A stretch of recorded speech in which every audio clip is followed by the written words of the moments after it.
5 in 10 on Skywatch TV for Thursday, June 22nd. I'm Derek Gilbert. Topic number 1, the first day of summer brought pagans by the thousands to Stonehenge in England to celebrate the summer solstice, the longest day of the year. Armed police deployed there this year after terror attacks recently in London and Manchester. No specific threat, though. This annual celebration has become bigger and bigger with each passing year. It's believed that in the old days, pagans used the site to celebrate the summer solstice, when the union of the pagan god and goddess would bless the coming fall harvest. The heel stone and the slaughter stone at Stonehenge mark the position of the sun during the summer solstice. This is proof that in spite of the sincere wishes of neo-atheists like Richard Dawkins, a post-Christian West, a post-Christian Christendom is not going to look like Star Trek. It's going to look like this. Topic number 2. The Russians apparently did it again. Democrats losing the Georgia special election this week, despite spending 7 times more money on the campaign than Republicans. GOP candidate Karen Handel defeated Democrat Jonathan Ossoff by about 5 percentage points to fill the vacant seat in Georgia's 6th congressional district. As you can see by the polling trends on Real Clear Politics back here, just last week, RCP was predicting a 5-point win for Ossoff. They try to maintain credibility by, changing the trend there in the last couple of days. Same thing they did during the November presidential election. Between March 29th and May 31st, Ossoff reported receiving 7,218 campaign donations from California. Only 808 donations from Georgia. Apparently, the folks in Georgia's 6th congressional district not really happy with all that outside money flooding their district. This was spun by the media as a national referendum on the first few months of the Trump presidency. At least it was spun that way until the votes were counted. Democrats actually did worse in the 6th district in this election than they did last fall when Hillary Clinton was at the top of the ticket. So we're now just counting the minutes until someone at MSNBC or CNN blames Vladimir Putin for this defeat. Topic number 3. Hiding from the Russian probe. The National Security Council has informed the conservative watchdog group Judicial Watch that Susan Rice's reported requests to identify masked U.S. persons in intelligence reports, or documents related to those requests, rather, have been shipped off to the Obama Presidential Library outside Chicago. Why does this matter? Because under the Presidential Records Act, those documents are now unavailable to government investigators for at least the next 5 years. So, any investigation into Russian collusion with the Trump campaign will have to do without those requests by Ms. Rice, the former national security advisor, to get the identities of U.S. persons linked to Russia in this during the surveillance by the FBI. Judicial Watch President Tom Fitton says he's exploring other options, and he hopes that Special Counsel Robert Mueller and Congress will get their hands on those documents, but I wouldn't hold my breath. Topic number 2, regressives in Canada. Canada passed a law last Thursday making it essentially illegal to use the incorrect gender pronouns, or at least the gender pronouns not preferred by the person you're speaking to. Critics say that Canadians who don't subscribe to the progressive gender theory could be accused of hate crimes under this new law. Canada's Senate passed Bill C-16, which puts gender identity and gender expression into both the country's human rights code as well as the hate crime category of its criminal code by a vote of 67 to 11. It now only needs royal assent from the Governor General to become law. Jordan Peterson from the University of Toronto, who is one of the bill's most outspoken critics, addressed the Senate before its vote and said, quote, "The very idea that calling someone a term that they didn't choose causes them such irreparable harm that legal remedies should be sought is an indication of just how deeply the culture of victimization has sunk into our society," end quote.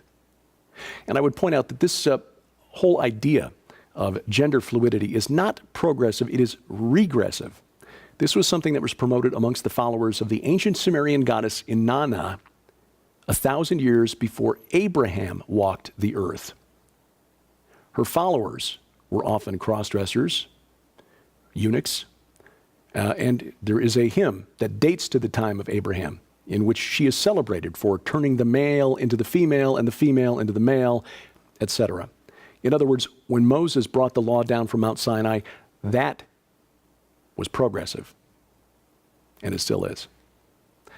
In topic number 1, the Middle East gets hotter, and I'm not talking about the weather. The Islamic State has blown up the great mosque of Al-Nuri in Mosul, according to Iraqi sources. This ancient landmark is where Abu Bakr al-Baghdadi declared the Islamic State Caliphate in June of 2014.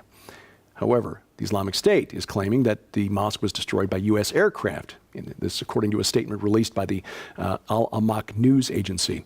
Iraqi Prime Minister Haider al-Abadi said that blowing up the mosque is an official declaration of defeat by the Islamic State. Probably not. But you can see by aerial photos that the mosque and minaret has basically been destroyed. The Iraqi commander in charge of troops there said that his forces were within about 150 feet of the mosque when it was destroyed. Now, last Sunday in Syria, a U.S. military jet shot down a Syrian fighter jet. It was bombing local forces aligned with the United States in the fight against the Islamic State. This is a new escalation in the conflict. The U.S. had not shot down a Syrian warplane prior to Sunday's confrontation. U.S. military said it was acting in collective self-defense when it shot down that Syrian plane. Russia, meanwhile, says it's now going to track any aircraft operating in Syria west of the Euphrates River, which is where this happened. It's a veiled threat, basically, that it may shoot at any coalition aircraft operating in what it considers its sphere of influence. And after that news, Australia has suspended operations in the air over Syria as part of the coalition. Now, this is good news for the neocons in Washington who've been itching for a fight with Russia for some reason that I have yet to figure out. This is why so many of them, even though they were nominal Republicans, publicly supported Hillary Clinton in the presidential campaign. She was calling for a no-fly zone over Syria, even though a no-fly zone would require shooting down Russian planes, which are operating over Syria at Syria's invitation, I might add. But if you follow the New York Times, Washington Post, Wall Street Journal, almost any major American news outlet, there's this sort of underlying assumption that the U.S. military and its allies have the right to do this, to bomb Syrian troops inside Syria, to shoot down Syrian planes over Syrian soil. Is that really the American way? And more to the point, is this really the Christian way? Remember, Russia's there by invitation. We are not. And why are we okay with destroying mosques in the Middle East, where they've been for 1,400 years, resulting in a humanitarian crisis and refugees leaving the region by the millions, which is resulting in the construction of thousands of new mosques in the West, aka Christendom? And while this is going on, Saudi Arabia's King Salman has overturned the order of succession in his country, stripping his nephew Mohammed bin Nayef, the former crown prince, of all titles and obligations, and replacing him with his son, Mohammed bin Salman. Mohammed bin Salman was already the power broker, in effect, the de facto king of Saudi Arabia, defense minister, and the architect of a really aggressive foreign policy toward Yemen, Qatar, and Iran. And with him now as the crown prince, some analysts are saying it's just a matter of time, not if, but when a real confrontation blows up between Saudi Arabia and Iran. You can take Skywatch TV with you to get these news updates as we post them, the weekly programs, Sci Friday, Into the Multiverse, and Skywatch Women in your pocket. Whether you've got an iPhone, iPad, iPod Touch, Android phone or tablet, the Windows Phone, Amazon Kindle Fire tablets, it's a free download, and links to all of those app stores are posted at skywatchtv.com. Please remember, I'll be in Joplin, Missouri, actually Sharon and I both in Joplin, Missouri, this Sunday at Southside Apostolic Faith Church. Be speaking at 11 a.m. and 2 p.m. about the topic of the book, The Great Inception. So if you're in the area, we hope to see you there. Meanwhile, we thank you for watching as we keep watch. I'm Derek Gilbert, and this is Skywatch TV. In 2006, 1 month from the day Mark Taylor retired from his post as a career firefighter, he was suddenly overcome by a Holy Spirit-guided, supernatural vision of the future. This revelation, as the world would soon discover, was a message to the most powerful nation on earth. The Spirit of God says, I have chosen this man, Donald Trump, for such a time as this. It's time to embrace our glorious American destiny. Anything we can dream for our country, we can achieve for our country. America will once again stand hand in hand with Israel, and the two shall be as one. I want the Israeli people to know that the United States stands with Israel. The dollar will be the strongest it has ever been in history of the United States and will once again be the currency by which all others are judged. The economy is booming under this president. We're up 254 points, 21,000 on the Dow. They will say things about this man, the enemy, but it will not affect him. Well, he's kind of a comic book figure. I mean, he's a show-off. He's a sideshow who threatens to swallow the Republican Party. He was attacked by other people who were running with him. His poll numbers would go up, theirs would go down, even to the point where they got kicked out of the race. He would not be the commander-in-chief we need to keep our country safe. Donald, adults learn not to interrupt you. Yeah. We are suspending our campaign. I am suspending my campaign. This next election will be a clean sweep for the man that I have chosen. Donald Trump will never be elected president of the United States. It still looks like Hillary's the next president. On Election Day 2016, the world witnessed the impossible when in the final hour, the map turned red. Donald J. Trump is the president of the United States. Donald Trump is going to be our president. Well, my crystal ball's been shattered into atoms here because I predicted the exact opposite of what happened. But the election of 2016 was only the beginning.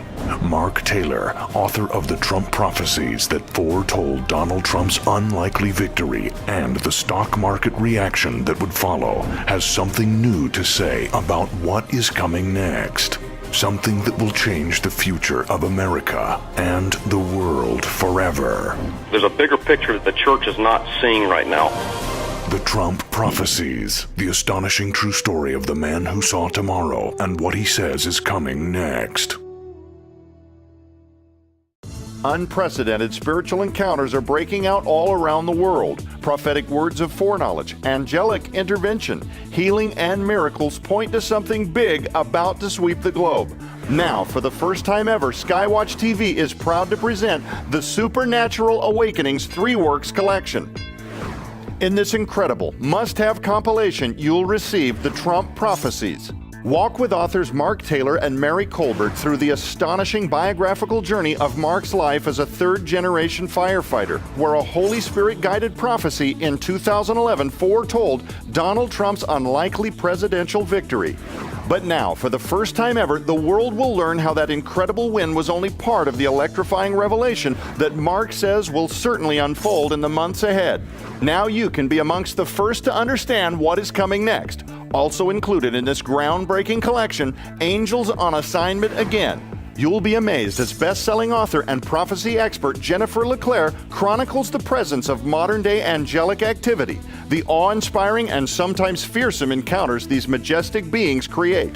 But why is their presence suddenly increasing around the world? Jennifer LeClaire's expertise will leave you exhilarated and convinced something big is about to unfold. Finally, you'll also receive in this limited time special offer best-selling author Reverend Donna Howell's brand new release, Radicals. This cutting-edge masterpiece examines how James, the half-brother of Jesus, exposed the sins of the church in his day to give life to the liberating power of the gospel. Using that inspired text as a catalyst for truth seekers everywhere, Radicals examines how post-denominational Christians today can also avoid mistakes and become infused now with supernatural power. Get all 3 new releases at the discount price of only $29.95 plus shipping and handling while supplies last. The Supernatural Awakenings 3 Works Collection will only be available in this unprecedented offer for a very limited time. So make sure to place your order now at the Skywatch TV store.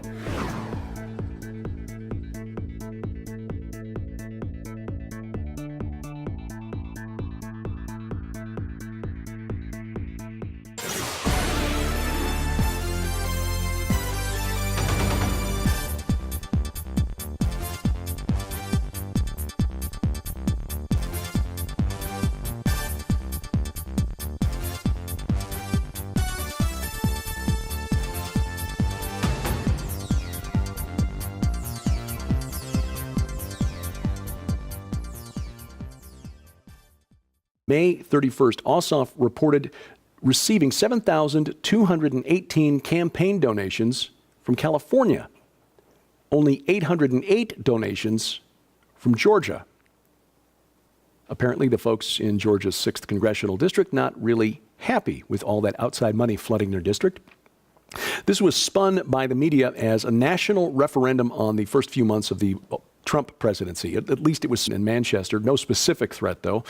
This annual celebration has become bigger and bigger with each passing year. It's believed that in the old days, pagans used the site to celebrate the summer solstice, when the union of the pagan god and goddess would bless the coming fall harvest. The heel stone and the slaughter stone at Stonehenge marked the position of the sun during the summer solstice. This is proof that in spite of the sincere wishes of neo-atheists like Richard Dawkins, a post-Christian West, a post-Christian Christendom is not going to look like Star Trek. It's going to look like this. Topic number 2. The Russians apparently did it again.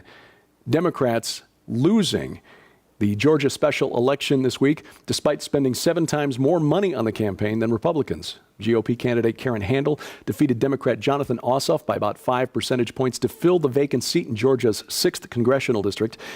As you can see by the polling trends on Real Clear Politics back here, just last week, RCP was predicting a 5-point win for Ossoff.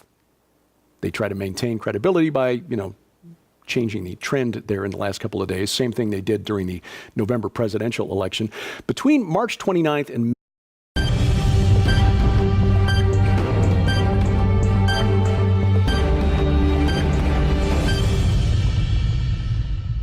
It's 5 in 10 on Skywatch TV for Thursday, June 22nd. I'm Derek Gilbert. Topic number 1, the first day of summer brought pagans by the thousands to Stonehenge in England to celebrate the summer solstice, the longest day of the year. Armed police deployed there this year after terror attacks recently in London.